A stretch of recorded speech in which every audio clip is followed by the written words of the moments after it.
I got a really thoughtful comment on one of my Instagram posts lately, and this person asked, wouldn't Plan 3 outperform Plan 2 just based on average markets alone? And doesn't Plan 3 offer more tax flexibility? And we're going through a few different points that people in Plan 3 commonly mistake or misunderstand about their pension plans, and especially when they try to compare it to people on Plan 2. Realistically, they're two completely different plans, and while I've done a lot of videos in the past of comparing both of them together, the plan that you're on is what you're on, and there's no sense in bickering going back and forth about which plan is better. It's best to make do with what you currently have and make the best path forward with it. But for the sake of arguments, we'll dive into this one here and go through it step by step. So the first point he's asking is, wouldn't Plan 3 get a better rate of return than Plan 2? And the answer is, well, yeah, it definitely should, because they're different. Plan 2 is a defined benefit plan. The key point is defined. They set up the rules for you. There's no flexibility, there's no investing. Versus on Plan 3, it's a hybrid. You have your defined benefit portion, and you have defined contribution where you get to choose how much you invest, where to invest it, things like that. So when you have that more flexibility, you can actually invest in the market. I really hope you would outperform something that doesn't give you any investment flexibility at all. Still, you're comparing apples to oranges here. The defined benefit formula sets up guaranteed income for life. Your Plan 3 account, while you can take withdrawals to live off of, none of that is guaranteed for life. There's no cost of living adjustments. You still have to deal with taxes and withdrawals, significance of return events. So there's a lot more risk on that Plan 3 side. And I think a lot of people misvalue or undervalue the true benefit of what a pension can bring to you. Now, the first point is he uses the word average. Wouldn't average market returns outpace Plan 2? But let me know, what does average mean to you? The truth is average can mean a lot of different things to different people. I know some people that like to use 5% average returns, while there's a lot of people that spend way too much time going through podcasts and YouTube videos that will often quote 8 to 10% average returns. But the key point there is average returns are the sum or the average of a total number of years. And you don't know when those years are going to be good or bad. So if you're trying to average 8% return, not once is the market actually going to return 8% for you. So on here on the screen, you can see that I've got all the returns going back from 1928 till 2025. You can see all the return history. And for the most part, you can see the trend is it's either up a lot or down a lot. It's nowhere ever near that 8% range. Maybe 1992, we had 7.6. Other than that, most of them are either in the teens, 20s, 30s on the positive side, or in the negatives.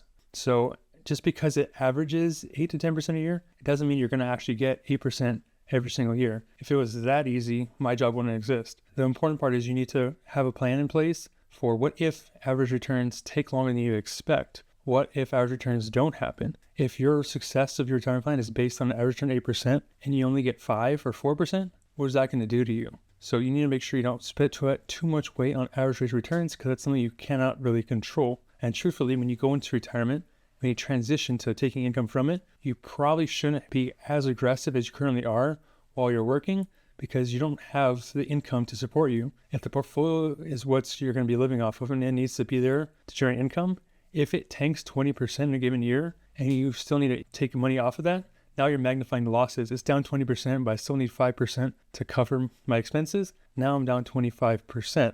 So it's important to have a little bit more safety in your portfolio if you're planning to take income from it, to weather the ups and downs of the markets for when they happen, not if. So if we're going to take some risk off the table, that usually means safer assets. Safer assets mean less rates of return. So you're no longer going to average that 8 to 10% that you think you're going to, because now you're going to have a portion that's invested in alternatives, bonds, cash, things like that. So you might actually only average 6% or 5% or 4%. So using those high rate of returns as an average number, even if it's over a 23-30 time period, it's a bit too aggressive. So I replied to this comment, and he shot back at me that he didn't quite understand what I meant when I said that returns do not equal income. And that's the truth of it. What is an investment return? It's when your money generates more money. That's your investment return or your growth on your money. That's great. That's an income. I can't go and spend my 8% return.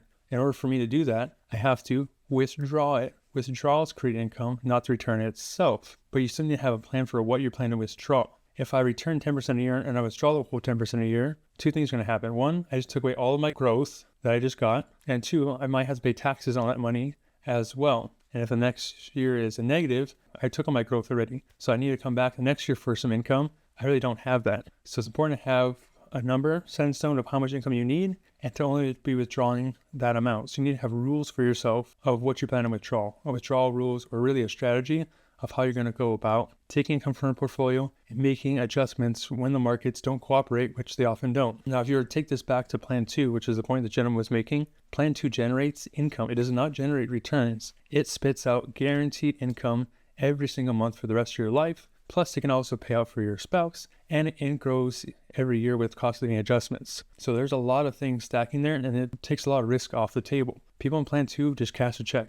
They don't have to worry about, what do I invest in? Do I need to make any changes to the portfolio? Do I make changes based on these headlines? Do I have to worry about taxes or tax changes to the portfolio? So plan 2 is just a little bit easier management because there's less things to juggle there. Now, his next question was, why wouldn't somebody expect to earn an average rate of return for a 20 to 30 year time period in retirement? So like I mentioned earlier, in retirement, returns are a little bit different because hopefully you have some money in a little bit safer state, earning less money. So you're going to have a little bit less rate of return. So that'd be one reason for not expecting a normal average rate of return for 20, 30 years in retirement, even though that's what you got pre-retirement. The second is, so it comes down to sequence of return risk. You can have the same rate of return as somebody else, but go completely broke early in retirement just because of the way the market's lined up and the years after you retire. So for example, if we had 2 people that decide to retire and they both earn 8% for 20 years on average, person 1 retires into a bear market and the market's negative for 3 years. He needs money, so he takes money out during those 3 years as well.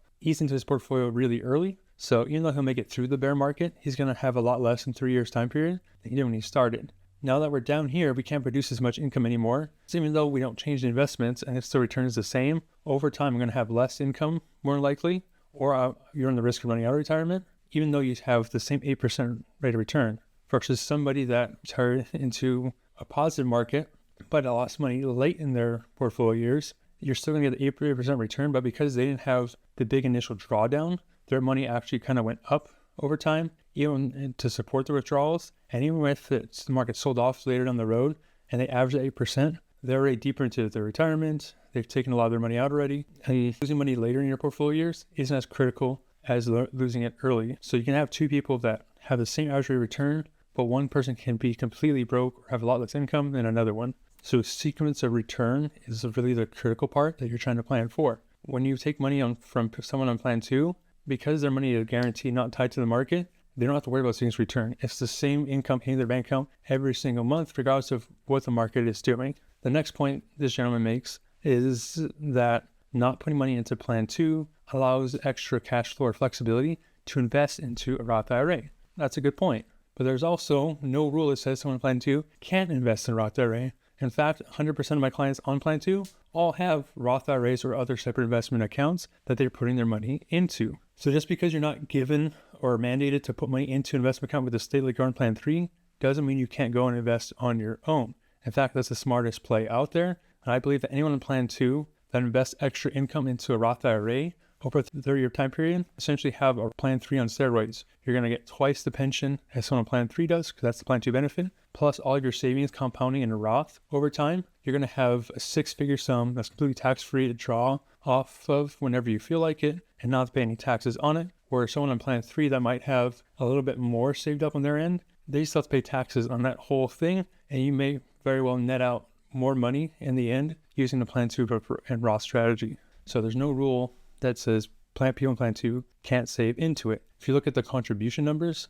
the minimum contribution for someone in plan 3 is 5%. The rates on plan 2, they vary from year to year depending if you're TERS, PERS, SURS, but typically it's anywhere from 6 to 8% on average. You may be paying a little bit more into this plan, but you're also going to get twice the pension benefit out of it. And while it's so net, really, you're only paying maybe 1 to 3% more than someone in plan 3 is at the minimum. Most people in plan 3, especially when they make comments like this, aren't doing the minimum. They're doing anywhere from 10 to 15%. So they're already contributing double what someone in plan 3 does. And sometimes they feel like plan 3 is better because they have so much more saved. And it's because they invested twice as much money. Whereas someone in plan 2 were to do the same thing, put their 6 to 8% into their plan 2 like they currently are, but then added their additional 9 to 7% in investment account somewhere else, they would have just as much money as someone in plan 2 would in the long run in terms of total income. So person in plan 3 is going to have more total assets wise, But when you take off the fees and you account for the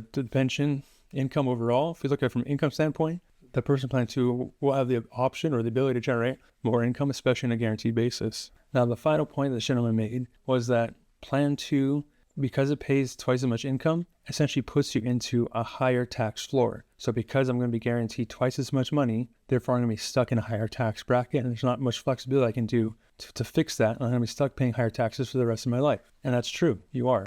But at the end of the day, you still have more money. Saying that I don't want to be in plan 2 because it's going to create more taxes in the future is like saying I don't want to work at this high paying job because I don't want to pay taxes anymore. Or it's turning down a raise because you don't have the added tax bill. At the end of the day, if you have the option to take $40,000 a year pension or $80,000 a year pension, both which are taxed, which one would you take? Chances are the $80,000 option, even though you're going to pay a little more in taxes, you're still going to net out more than the person taking the $40,000. Unless, of course, taxes are pushing 100%, which we know they aren't. Anyone that makes more money may pay more taxes, but they're still going to net out more income overall. So this point really doesn't make a lot of sense when you look at it through that lens. Paying more taxes because you have more income is usually a good problem to have, and I've yet to meet a single person who regret having too much guaranteed income in their retirement. And so yes, plan 3 gives you more flexibility, especially on a tax planning point if you want to play between 401k withdrawals and Roth and stuff like that. But the last I checked is flexibility